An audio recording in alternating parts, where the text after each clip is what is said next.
কলকাতা থেকে প্রায় 40 কিলোমিটার দূরে অবস্থিত এই মন্দির ব্রহ্মপুর মন্দির। আমরা ডানকুনি হাইওয়ে থেকে হয়ে তারপরে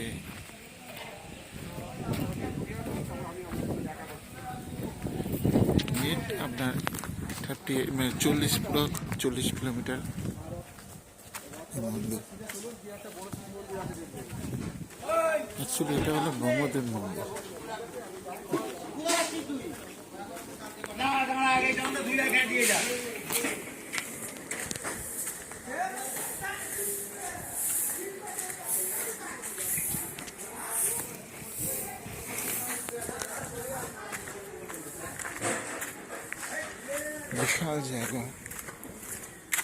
বিশাল জায়গা নিয়ে এই মন্দিরটা তৈরি হয়েছে। খুব আনন্দিত আপনারা আসতে পারবেন এখানে।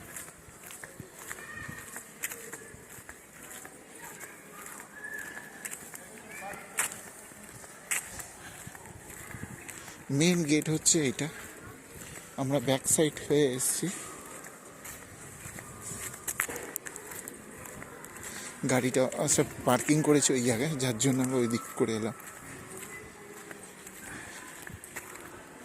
এখানে ব্রহ্মার মূর্তি আছে।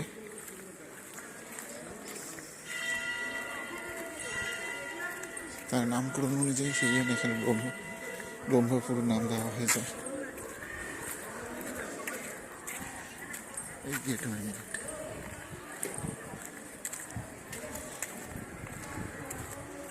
একদিনের জন্য আরামসে আপনারা ঘুরে আসতে পারেন এরকম জায়গা।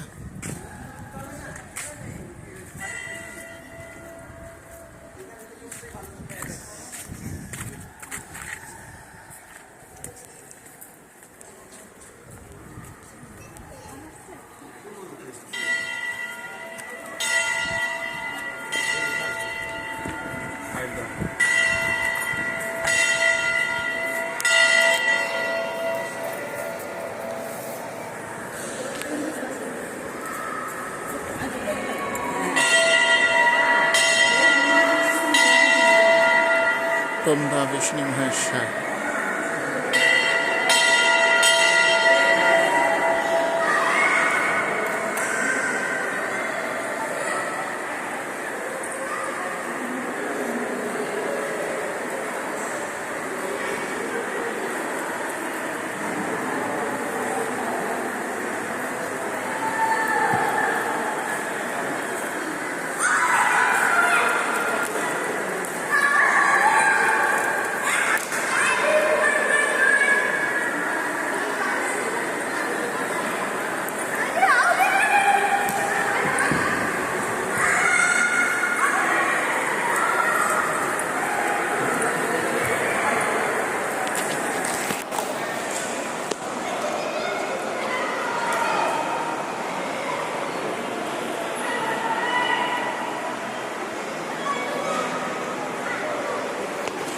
আশা করি আপনাদের মন্দিরটা খুব সুন্দর লাগবে, ভালো লাগবে। খুব একটা বেশি ডিস্টেন্স নয়।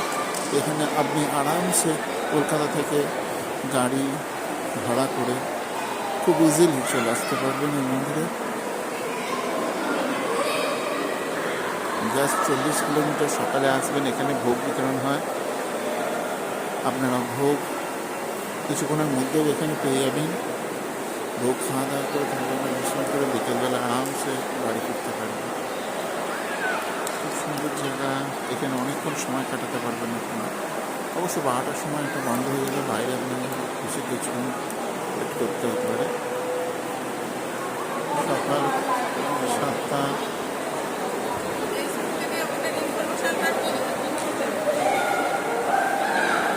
সকাল 6টায় খুলে 12টায় বন্ধ হয়, আবার 4টের সময় খুলে রাত্রি 8টার সময় বন্ধ হয়। এই হচ্ছে নিয়ম। আশা করি আপনাদের ভিডিওটা খুব ভালো লাগবে। যদি ভালো লাগে অবশ্যই লাইক ও শেয়ার করে নেবেন। এরকম ছোটো ছোটো মন্দির দর্শনীয় জায়গা দেখার জন্য আমার সঙ্গে থাকবেন। চালের এরিয়া নিয়ে এই মন্দির তৈরি হয়েছে। পাশেই আছে শিব মন্দির। শিব মন্দিরে দর্শন করব। তার আগে মন্দিরটাকে ভালো করে ঘুরে নিই আর আপনাদের দেখিয়ে নিই। দারুণ করেছে মন্দিরটা, আপনাদের অবশ্যই ভালো লাগবে। ব্রহ্মার সাধারণত মন্দির দেখতে পাওয়া যায় না, কলকাতাতে এই একটা প্রথম মন্দির আছে। তারপরে গুজরাট, মহীশূর, এই সমস্ত জায়গায় আরও 3টে মন্দির আছে, যার জন্য এই মন্দিরের ইম্পর্টেন্টটা আপনারা নিশ্চয়ই বুঝতে পারছেন। এই নামকরণ অনুযায়ী এখানে নাম হয়েছে ব্রহ্মপুর মন্দির। রাত্রেবেলা যদি আপনার রাত্রে আসেন তাহলে দেখবেন এই যে দুটো সামনে ধ্বজ দেখতে পাচ্ছেন, এই দুটো ধ্বজের মোমবাতি জ্বলে ওঠে, তাতে অসম্ভব সুন্দর লাগে মন্দিরকে আরও যেন। এটাই মেন গেট।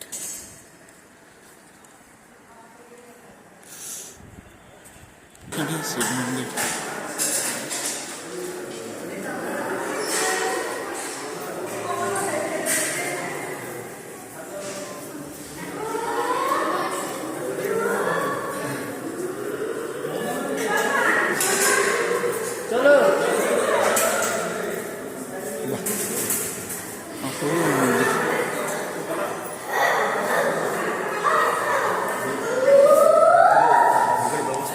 কোথায়? হ্যাঁ, আজকে বৃহস্পতিবার। আজকে যে এমনিতে 8 বছর ধরে এইভাবেই চলছে। প্রতি বৃহস্পতিবার ভোগ হয়, 12টায় নামগান, 1টায় আরতি, 1:30টায় শেষ। তারপরেই আপনার প্রসাদ বুকিংয়ের লাইন দেবেন, আরতি শিখা দেবেন, প্রসাদ দেবেন, হাতে একটা করে টোকন দিয়ে দেবেন। সঙ্গে সঙ্গে টোকনটা নিয়ে ওই দিয়ালটা উপাসের দোতলা থেকে দেখতেই পাবেন। এখন লাইনে চলে যাবেন, লাইন দিয়ে ঢুকে যাবেন। একসঙ্গে 1300 করে লোক বসে, 3-4 খেপ হচ্ছে গরমকাল বলে, শীতকালে 8 খেপ হয়ে যাবে। না, শুধু বৃহস্পতিবার। অন্যদিন ওই 2-3টে থেকে মন্দির 1টা থেকে 3টে বন্ধ থাকে, রেস্ট, ভগবানের রেস্ট, আমাদের রেস্ট, ঠিক আছে। নৈবেদ্য দেওয়ার পর বন্ধ হয়ে যায়। তারপরে 3টে থেকে ভিড়টা হয় রোজই, মানে বেড়াতে আসে। 8টা অবধি খোলা, 8টায় বন্ধ। হ্যাঁ, 7টায় আরতি, 7টায় আরতি, 7:30টায় শেষ। আর 6:30 থেকে ভজন আরম্ভ হয়ে যায়। 1 ঘন্টার কি, 6:30 থেকে শেষ। আর আজকে 4 খেপ, আজ 9টায় একবার হয়েছে, আবার 1টায় হবে, আবার সন্ধ্যে 7টায় হবে, আবার রাত 9টায় হবে। আজকে একদম রাত 10টা। হ্যাঁ, মানে 7টার আরতিটার পর খাঁদে পালকি উঠবে। ভগবানের ডান দিকে পালকিটা দেখেছেন দোতলায়, স্টিলের, ওই পালকি নিয়ে 5 পাক এই বাউন্ডারিটা ঘোরা হবে। নাম গান করতে করতেই হবে, ঢোল কর্তাল নিয়ে সব নিয়ে। 9টায় নামবে আরতিটা, এই পালকিটা। 9টায় নামার সঙ্গে সঙ্গে ফের আরতিতে বসে যাবে, 9:30টায় শেষ হয়ে যাবে। যে কজন থাকবে সেবা নিয়ে বাড়ি চলে যাবে, ঠিক আছে। থাকে 20-25 জন, হারলে 30 জন। আমরা তো দূর থেকে আসলে হ্যাঁ, 7-8টা থেকে লোক পালাই করে। হ্যাঁ, এইখান থেকে গেট নেমে এর পাশেই আছে শিব মন্দির। এই দেখো, এখানে পরিষ্কার বলে দিয়েছে 4টে ধাম আছে। একটা হচ্ছে মধ্যপ্রদেশ, আর একটা হচ্ছে কন্যাকুমারী, আর একটা হচ্ছে কলকাতা, আর একটা হচ্ছে উত্তরাখণ্ডে।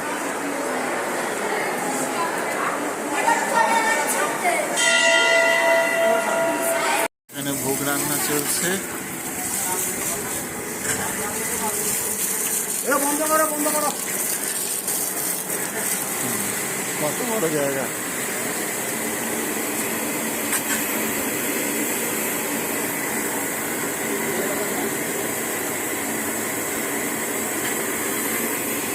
কত বড় জায়গায় ভোগ রান্না হচ্ছে, কাঠের জায়গায়।